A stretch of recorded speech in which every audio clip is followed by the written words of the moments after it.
সকলকে আমার আরও একটি নতুন ভিডিওতে সুস্বাগত।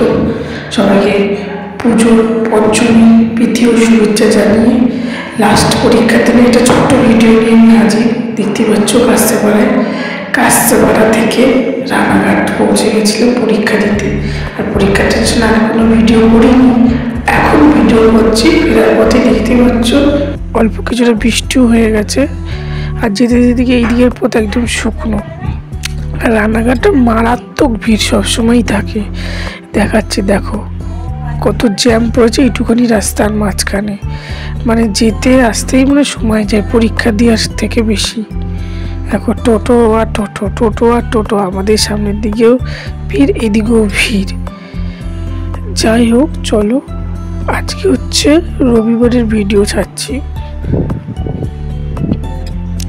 দেখো কি ভিড় আর ভিড়। আর এইদিকে আমরা চলছি রানাঘাট স্টেশনে, ওইদিকে মালগাড়ি দাঁড়ানো, এইদিকে 3 নম্বর গেট, কেন 2 নম্বরে প্রচুর ভিড় পরীক্ষার যাত্রী। আর এখানে মোটামুটি খাবারের দোকান প্রচুর স্টেশনের মধ্যে। যাই হোক আমার ব্যক্তিগতভাবে এই খাবারগুলো নিচে অতটা ভালো লাগেনি। যাই হোক সেটা ব্যক্তিগত ব্যাপার, অনেকেরই ভালো লাগতে পারে, বাট আমার ভালো লাগেনি। টকটাও বেশি ছিল, কেমন একটা লাগছিলো দেখতে, কিন্তু বেশ ভালো লাগছিল, কিন্তু টেস্টটা আমার কাছে একটু কম লেগেছে। এইটা হচ্ছে ছোলা। যাই হোক চলো, অনেকগুলো ট্রেন আমরা ছেড়েছে, তারপরে শান্তিপুর গ্যালোপিন লোকালে উঠেছিলাম। উঠে একটু ভয় লাগছে যদি কাস্তেপাড়ায় না থামে তখন, কিন্তু মোটামুটি জানি এটা কাস্তেপাড়ায় থামে কল্যাণীর পর। যাই হোক যারা রেগুলার ডেলি প্যাসেঞ্জারি করে তাদের কাছ থেকে আমরা জেনে নিয়ে উঠে বললাম। আর মারাত্মক ভিড় ছিল পরীক্ষার ইয়েতেও, বেশ অনেকটা জায়গার ভিডিও করা হয়নি, আর দাঁড়ানোটা অন্যভাবে হয়েছিল। যাই হোক মানে বলতে চাই যে ভিডিও বাইরের সুন্দর, কিন্তু অনেক দৃশ্য ছিল, কলা গাছের বাগান, এই বাগান, এইটুকুনি কিন্তু গ্রাম্য পরিবেশ কিন্তু আপনারা পেতেই পারেন এই জায়গাটা। যতটা কলকাতার থেকে রানাঘাট, শান্তিপুর, কৃষ্ণনগরের দিকে যাবেন এরকম কিন্তু মাঠ, খোলা মাঠ, চাষবাসের জমি কিন্তু পেতেই পারেন। তো আজকে শুভ পঞ্চমীতে আমি ভিডিওটা ছাড়বো, তো তোমরা লাইক কমেন্ট শেয়ার করো। আর আমার চ্যানেলে কিন্তু 850 জন হয়ে গেছে এই চ্যানেলটিতে। তো এবার থেকে পুজোর প্রতিটা দিন থেকে ব্লগিং চলে আসবে আমার। তো আর 2-1 জন বলেছিলে, তারা জানি না তারা সাবস্ক্রাইব করছে কিনা, বাট আমাকে ব্লগ ছাড়তে, তো আমি আবার ব্লগ নিয়ে আসছি। আর পুজো তো শুরু হয়ে গেছে, তো পুজোর বিভিন্ন ব্লগ নিয়েও চলে আসবো আমি। এবারে সবারই মন খারাপ আমরা জানি, তবু তার মধ্যে দিয়ে চলতে হবে। জীবনে কিছু সময়গুলো কিছু দেখাবো। আর তোমরা তো মোটামুটি আইটিআই দেখোই, সেইগুলো তো তোমরা দেখছোই। আমি মোটামুটি আমাদের আশেপাশে গলির ঠাকুরগুলোকে তোমাদের সামনে তুলে ধরবো প্রীতম অ্যামেজিং কিছু মুহূর্ত নিয়ে। আর দেখো বেশ অনেকক্ষণ ধরে দেখেছো মাঠ আস্তে আস্তে এখন বাড়ি ঘর এসছে স্টেশনের পাশ দিয়ে। আর দেখতে দেখতে আমরা কিন্তু কাস্তেপাড়া স্টেশনে চলে এসেছি। আর কাস্তেপাড়া স্টেশনে নেমেই ষোলোর পল্লী, একদম কাস্তেপাড়া সংলগ্ন গণেশ পার্কে কিন্তু এই মেলাটা হয়। যাই হোক আগে আমরা একটু মার্কেটে একটু ঘুরলাম, পরীক্ষা শেষ হয়ে গেছে, টেনশন দেখি কী হয়। এই যে ব্যাগের দোকানে মাসি এসছে একটা ব্যাগ নেবে বলে। আর এখানে কিন্তু কাস্তেপাড়া একদম মেন গেট যেখানে টিকিট কাউন্টার হয়, তার উল্টো দিকে 4টি লস্যির দোকান আছে। আপনার যে কোনো একটা লস্যির দোকান থেকে লস্যি খেতেই পারেন। লস্যি কিন্তু খুবই ভালো, আপনাদের উপর নির্ভর করছে। পরপর 4টি দোকান রয়েছে। সারা বছরই 25 টাকা এবং 30 টাকায় বিক্রি হয়। পুজোতে বাড়ায় কিনা সেটা এখন আপাতত জানি না, পুজোর সময় দেখলে বুঝে যাবে, কিন্তু আপাতত বাড়ায় না তারা। নর্মাল লস্যি 25 টাকার, বাদ বাকি যে ফ্লেভার আলা লস্যি আছে সেইগুলো কিন্তু 30 টাকা করে না। এটা নিয়েছিলাম কেশর লস্যি, অনেকগুলো ড্রাই ফ্রুটসও দিয়েছে, বেশ ভালোই খেতে লেগেছে। ব্যক্তিগতভাবে ড্রাই ফ্রুটসটা আমার ভালো লাগে না এই লস্যির মধ্যে। যাই হোক অসাধারণ কিন্তু খেতে, আমার ভালো লাগে। কিন্তু এখানে প্রতি সময় আসলে আমি লস্যি খাই। আর এখানে স্টেশনে বসে দই বড়া, সাউথ ইন্ডিয়ান খাবার, সেইটা এই দুটো আমার মাছ থাকবে, ঘুরিয়ে ফিরিয়ে নেবই।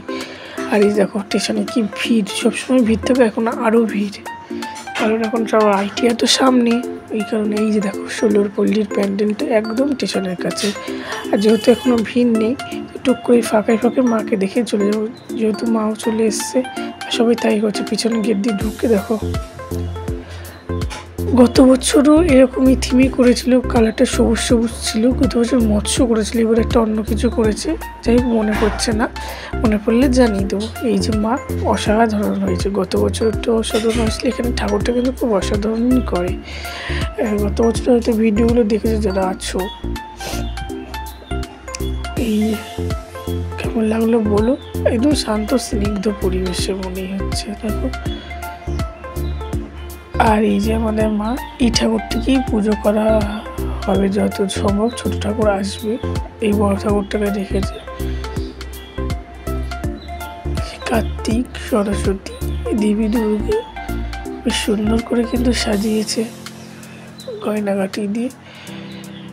যেহেতু এখানটা একদমই স্টেশনের সামনে, তাই আমরা দেখে নিলাম ঠাকুরটিকে। এটা কিন্তু সপ্তমী, অষ্টমী, ষষ্ঠীতে কিন্তু প্রচুর ভিড়, প্রচুর লাইন পড়ে। এটা আমরা পিছন রাস্তা দিয়ে দেখতে এসেছি, তো অনেক না পিছন রাস্তা দিয়ে দেখতে যাই না। সব বেরিয়েছে, আর এর মধ্যে ভিডিও করতে করতে দেখি কারেন্ট চলে গেছে, কিন্তু তারপরেও কিন্তু মায়ের মুখটা অসাধারণ আছে। তো বেরিয়ে পড়েছি। আর এই যে দেখুন বাইরে মেলা, দোকান এগুলো খুলবে আস্তে আস্তে। তখন তো মানে জায়গা থাকে না, এত ভিড় হয়ে যায়। দোকানগুলো একটু দূরে দূরে করলে ভালো হতো। সবাই দেখাও যখন যদি আসি পুজোর সময়। আর এই যে বাইরের দিকটা এরকম দেখতে লাগে, আর ওই পুকুর পাড় দিয়ে ঘুরে যেতে লাগে। এদিকে কিন্তু আর গেট আছে, পুজোর সময় বন্ধই থাকে। এদিক দিয়ে কিন্তু যাওয়া যায় না। আমরা গেছিলাম পিছন থেকে, ওই যে দোকানগুলো দেখছেন ওখান দিয়ে গেছিলাম আমরা। এই যে টোটো স্ট্যান্ড, এই টোটো স্ট্যান্ডগুলোর এখানে কিন্তু পরে পুজোর সময় অন্য জায়গায় চলে যায়, এখানে লাইন পড়ে। আর যাই হোক, আজকের মতন এইটুকুনি ভিডিও ছাড়লাম। আর আমার তো কিছু ছবি মুহূর্ত থাকে, তোমরা অবশ্যই দেখে নিও। আর ভালো লাগলে একটা লাইক, কমেন্ট, শেয়ার করো। আর রাতের একটা ছবি দেখাচ্ছি, রাতে কেমন লাইটিংটা হয়েছে। তো আমার একজন ফ্রেন্ডস গেছিলো, সেই ছবিটা তুলেছে। রাতে তো যাওয়া হয়নি, রাতে তোমাকে দেখাবো। আর মায়ের মুখটা দেখে নাও। আর আমিও কিছু ছবি তুলেছিলাম, সেই ছবিটাও দেখে নাও। এই যে পরীক্ষার থেকে ফেরার পথে। আর রাতে দেখো দারুণ লাগছে কিন্তু। আর পরীক্ষা শেষে তো কিছু ছবি থাকে, এই যে বন্ধুদের সাথে পরীক্ষা শেষে ছবি তুলেছিলাম। ভালো লাগলে এটা লাইক করো। আজকের মতো টাটা।